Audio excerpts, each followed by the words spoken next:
There's a room inside me I've kept closed for so long that sometimes I forget it's there, not because I wanted to deceive anyone, not because I enjoy hiding pieces of myself, but because opening that door always felt dangerous. Like the moment the light enters, everything inside would suddenly become real. The doubts, the memories, the parts of me I learned to tuck away so carefully that even I stopped visiting them. You know that strange weight that sits quietly in your chest when there's something you haven't said? Not a dramatic secret, not something explosive, just a truth that keeps whispering in the background of every conversation. It's there when you laugh with someone you love. It's there when you sit beside them in silence. It's there in the moments when you feel closest, and yet a small voice reminds you that they still don't know everything. For a long time, I convinced myself that this was normal, that everyone does this, that relationships are built on selective honesty, on sharing enough to stay connected, but not enough to become vulnerable. I told myself that protecting certain parts of who I am was just a form of wisdom, that keeping a few locked rooms was necessary for stability, but lately I've been realizing something uncomfortable. When you hide parts of yourself long enough, you stop knowing the difference between privacy and fear. And I think fear has been guiding me more than I want to admit. There's a strange illusion we grow up believing. The illusion that love requires us to present the best possible version of ourselves. That if we polish our strengths, conceal our weaknesses, and keep our scars out of sight, we'll become easier to love, more acceptable, more worthy of staying with. So we learn to curate ourselves. We show the parts that are confident, capable, stable. We tell the stories that make us sound resilient and wise. We laugh about our small flaws because they make us charming. But the deeper struggles, the insecurities that keep us awake at night, the quiet doubts about who we are and whether we're enough, those things rarely make it into the conversation. And the strange thing is, people still fall in love with us. But when they do, a question starts forming quietly inside. Would they still feel the same if they knew everything? That question has been sitting with me for a long time, not because you've done anything wrong. If anything, you've given me every reason to trust you. You've listened when I spoke. You've stayed when things became complicated. You've shown kindness in moments when I expected judgment. And yet, despite all of that, I've still hesitated. Because letting someone see your real self isn't just about trust in them. It's also about trust in yourself. Trust that the truth won't make you unlovable. Trust that your flaws don't erase your value. Trust that intimacy can survive honesty. I think that's where most people struggle. We want closeness. We crave it deeply. But we also fear it because closeness requires exposure. And exposure means the possibility of rejection. So we compromise, we build relationships that feel warm and familiar, but not entirely open. We share our lives, our routines, our laughter, our plans, but we keep certain emotions filtered, certain stories softened, certain fears unspoken. On the surface, everything looks healthy, but underneath, there's a quiet distance, not a dramatic one, just enough to remind us that we're still slightly guarded. And the longer that pattern continues, the harder it becomes to change it. Because once someone knows the edited version of you, revealing the unedited one feels like a risk. What if it changes how they see you? What if the version of you they love starts to crack? I've asked myself those questions more times than I can count. But recently another question started appearing. What if the opposite is true? What if real closeness only begins when the editing stops? That thought stayed with me because when I look back at the moments in life where I felt most connected to someone, they all had one thing in common. Someone was brave enough to stop pretending. Someone said the uncomfortable truth. Someone admitted they were afraid, uncertain, imperfect. And instead of destroying the relationship, it deepened it.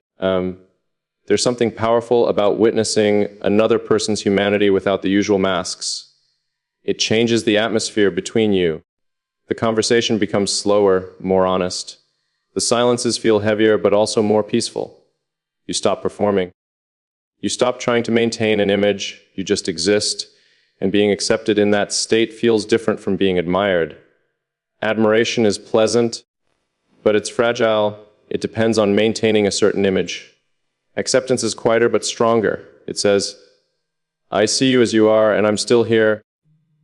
That kind of acceptance is rare.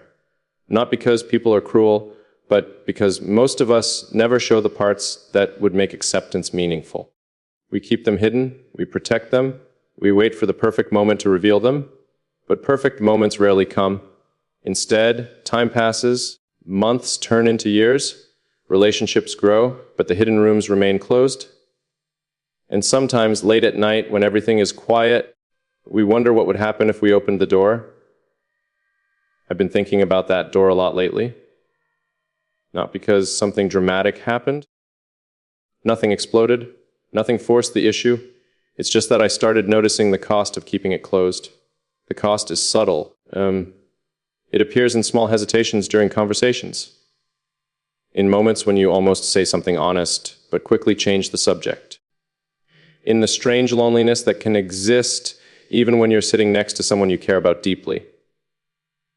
Loneliness doesn't always mean being alone.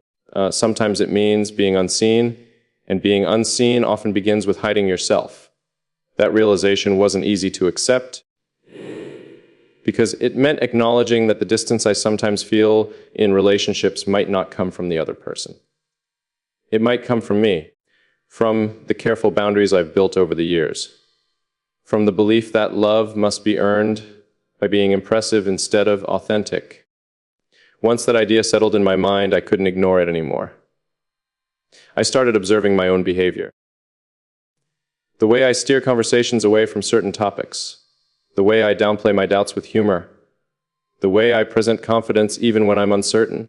None of it is malicious, it's just habit, but habits shape relationships. And slowly, I began to understand something. If I want a relationship where I feel fully known, I have to be willing to show the parts of myself that are difficult to know. That sounds simple in theory. In practice, it's terrifying, because those hidden parts often carry shame. Not dramatic shame, just the quiet belief that certain thoughts, fears, or past decisions might make someone see us differently. Maybe they'll see us as weaker. Maybe they'll see us as more complicated than they expected. Maybe they'll realize we're still figuring things out. But the truth is, everyone is still figuring things out. We just rarely admit it out loud. There's a strange pressure in adulthood to appear stable, confident, certain about who we are and where we're going. We build identities around competence. We become the reliable one, the strong one, the calm one. And those roles become comfortable, but they also become restrictive. Because once people see you that way, revealing your uncertainty feels like breaking character. It feels like letting someone down. So we continue playing the role, we stay strong, we stay composed, we keep the hidden rooms closed, until one day we realize we're exhausted from maintaining the performance, and that's when something shifts. You start craving a different kind of connection. Not one where you're admired, one where you're understood. Understanding requires truth, and truth requires vulnerability. I don't think vulnerability means oversharing every emotion the moment it appears. It's not about turning every conversation into a confession.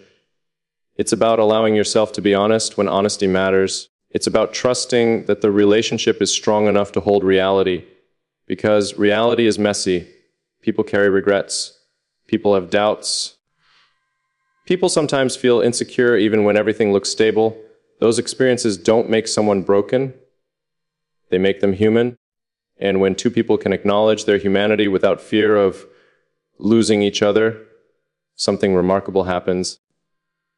The relationship stops being fragile. It becomes resilient because it's no longer built on illusion. It's built on truth. Truth might be uncomfortable at times, but it's stable. It doesn't require constant maintenance. It doesn't demand that you monitor every word or expression. It simply exists. And when two people can exist honestly together, the connection becomes deeper than attraction or admiration. It becomes partnership. A place where both people are allowed to grow, struggle, and evolve without pretending to be finished products. That's the kind of relationship I want. Not perfect. Real. One where silence doesn't hide secrets. One where difficult conversations don't threaten the bond. One where being seen feels safer than being impressive. I know that kind of connection requires courage. Not dramatic courage. Just the quiet willingness to open the door to the room you've kept locked. To let someone step inside. To stand there beside them without trying to rearrange what they see. And trust that the truth won't destroy what you've built. Maybe that trust feels risky. Maybe there's always a chance it won't be received the way you hope. But there's another risk people rarely talk about. The risk of never being fully known. The risk of spending years in relationships where you're loved, but not truly seen. Where someone admires the version of you that feels safe to show, while the deeper parts remain invisible. That kind of love can feel comforting, but it also feels incomplete. Like a story where an entire chapter was never written. I don't want that kind of story anymore. I want the whole thing. The honesty, the awkward conversations, the moments when vulnerability makes my voice shake. Because those moments are where real intimacy begins, not when everything is perfect, but when two people decide that truth matters more than comfort. And when that decision is mutual, something beautiful happens. The walls start disappearing. The hidden rooms become shared spaces. And what once felt terrifying slowly becomes normal. Being known stops feeling dangerous. It starts feeling like home. There's something strange about the parts of ourselves we hide the longest. They rarely disappear. They just grow quieter, deeper, more patient. Like a room in a house you stopped entering years ago. The door stays closed, the light never turns on, and after a while you convince yourself there's nothing important inside anyway. But every now and then, usually in the quietest moments of the night, you remember it's still there. I used to think silence was strength. If something hurt me, I handled it privately. If I doubted myself, I buried it beneath work, humor, distractions. I learned how to move through conversations smoothly, how to appear calm even when my mind was restless. People would say things like, "You seem like someone who always has it together." And I would smile because correcting them would mean explaining things I didn't know how to explain. But the truth is, having it together is often just a well-practiced performance, not a lie exactly. Just an edited version of reality. The version where the rough edges are sanded down before anyone sees them.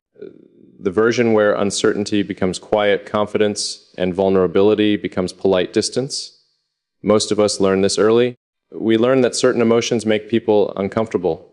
Fear, insecurity, confusion. When those things appear, the room changes. People don't always know how to respond. So they shift the conversation or offer quick reassurances that feel more like closing a door than opening one. So we adapt. We become selective with what we show. We laugh at our struggles instead of explaining them. We share stories about the past once they're safely resolved, never while they're still unfolding. We talk about growth after it's finished, not during the messy middle when nothing feels clear. And over time, that habit becomes our identity. We become the composed one, the thoughtful one, the person who seems emotionally steady. But beneath that stability, there's often a quiet question we rarely admit out loud. If people really knew what was going on inside me, would they still feel the same? That question has a way of echoing through relationships. It appears in subtle ways. You might be having a perfectly normal conversation with someone you care about. Maybe you're sitting together late at night, the room calm, the conversation relaxed. There's a moment when the topic shifts towards something deeper, something personal, and for a second you consider telling the truth, the real truth. Not the simplified version, not the safe explanation, the deeper one. The one that exposes the parts of you that still feel uncertain. But then another thought interrupts. Maybe this isn't the right moment. Maybe it would complicate things. Maybe it's better to keep it simple.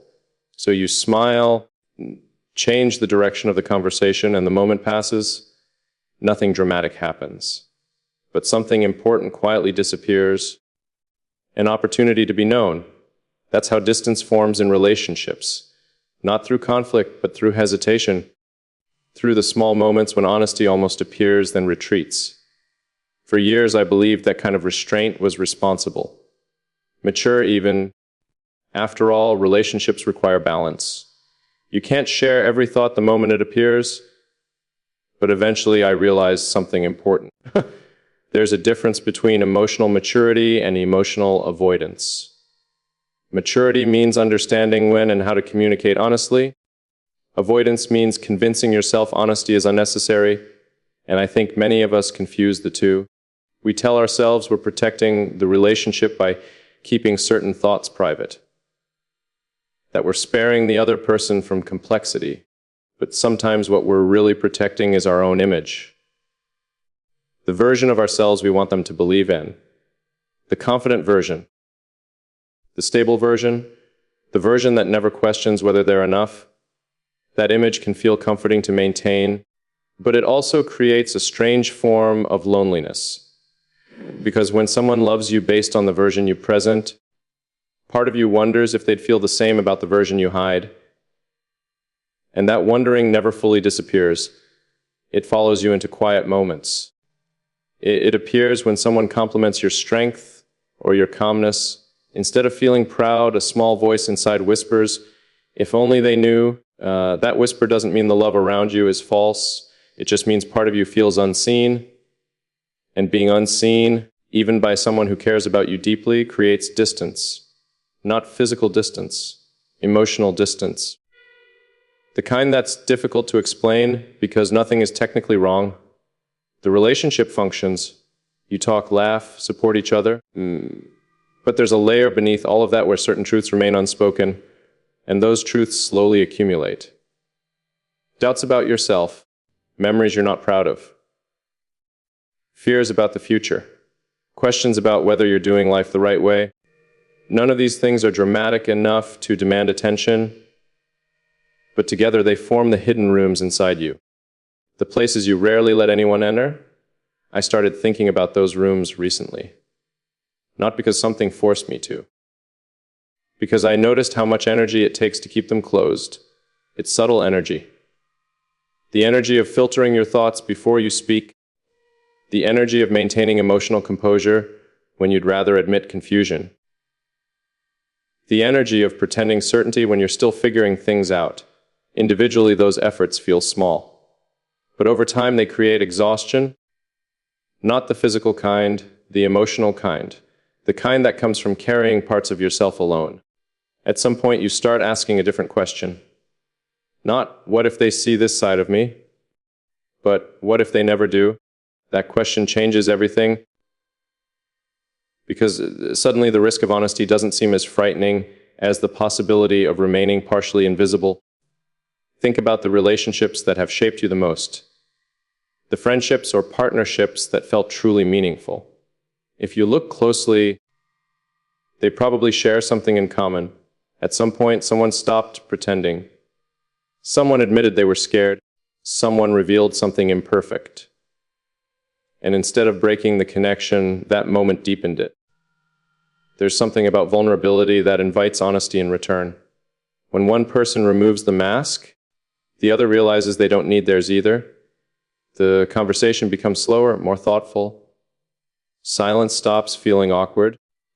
People listen differently when they sense authenticity. Not because authenticity is dramatic, but because it's rare. Most conversations are built on social expectations. Politeness, humor, shared interests. Those things are pleasant, but they rarely create deep connection. Connection happens when someone says something real. Something that isn't polished. Something that carries emotional weight. When that happens, the atmosphere changes. People lean in, not physically, but emotionally. Because honesty creates space. Space where both people can exist without pretending to have everything figured out. That kind of space is surprisingly healing. Not because it solves every problem, but because it removes the pressure to appear perfect. Perfection is exhausting. Authenticity is freeing. But authenticity requires trust. Trust that the other person values truth more than comfort. Trust that they won't turn vulnerability into judgment. Trust that they're willing to sit with complexity instead of rushing to simplify it. That kind of trust doesn't appear instantly. It grows slowly through consistent moments of openness, small confessions, honest questions, admitting uncertainty instead of hiding it. Each of those moments opens the door a little wider. Eventually, the hidden rooms stop feeling so dangerous. They become simply parts of the house. Places where conversations can happen. Places where both people learn more about each other. And something interesting happens when those doors stay open long enough. You start feeling lighter. Not because your problems disappear, but because they're no longer carried alone. Sharing emotional weight doesn't divide it equally, but it makes it visible. And visibility changes everything. When someone understands what you're carrying, they don't necessarily fix it. They simply stand beside you while you hold it. That presence creates a form of comfort that reassurance alone can't provide, because reassurance often tries to erase the problem. Presence acknowledges it, and being acknowledged is often more powerful than being comforted. I think that's what real intimacy is built on. Not constant happiness, not flawless communication, but the willingness to witness each other honestly, to see the parts that aren't polished, to hear the thoughts that are still unfinished, to accept that human beings are always evolving. We're never fully complete. We're always learning, adjusting, growing into new versions of ourselves. When relationships allow that evolution, they become places of safety instead of performance, places where you don't have to rehearse your personality before entering the room. Places where your silence doesn't hide fear. Places where your honesty doesn't feel like a risk. That's the kind of connection I want to build. One where the hidden rooms don't stay hidden forever. One where curiosity replaces judgment. One where two people can say, "I'm still figuring things out," and feel supported instead of ashamed. Because the truth is, everyone is still figuring things out. Some people just hide it better than others. But hiding it doesn't make life easier. It just makes it lonelier. And I think we deserve more than that. We deserve relationships where honesty isn't treated like a mistake, where vulnerability isn't interpreted as weakness, where the door to the quiet rooms inside us can open slowly, naturally, without fear. Because when someone steps inside those rooms and chooses to stay, something beautiful happens. The house stops feeling empty, and for the first time, you realize you're not living there alone.